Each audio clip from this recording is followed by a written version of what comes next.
So one of the things that I talked about in Akanishta was that um, basically, in the end, we talk about there's going to be a 50,000 year day or a limited day in which everything is flat. Um, while everyone is going to have their talk with the divine at some point, um, not everyone, we will be, our final iteration will be whether or not we're part of a hierarchy or not. And everything that he was just going to talk to one person per trichiliocosm or something similar.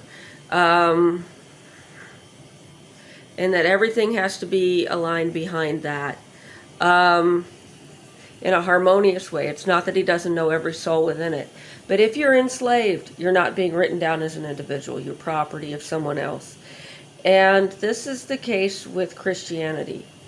And this is something that a lot of people's ancestors, before they became Christians, this is why they fought. Because they had systems in which they were being written down as related to someone else in a hierarchy of someone else. And they were supposed to give that up and join this for temporary gains in this world. And the people that understood how that would impact their longer range plan and that we're only travelers through this world, we're resisting that. And this idea that you live one life, you obey as an obedient slave, and you immediately go to heaven forever and ever, yeah, that's a lie. That is a lie. This is not something the Buddhists teach or that the Muslims teach.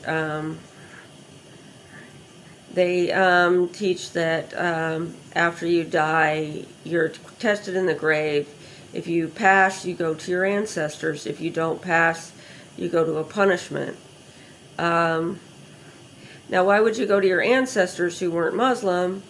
Well, you passed, you completed this practice, you did it respectfully, you made use of the materials that were provided for you. A lot of people say that after that you're released from Muslim restrictions or you go back to a different way. Others say that you continue to be Muslim. It depends. It doesn't really matter. It has to do with different levels of maturity and what is going to get you through the day when it comes to that conversation. In a lot of places. But the idea that you just say the magic word Jesus and it covers the fact that you just raped a bunch of people,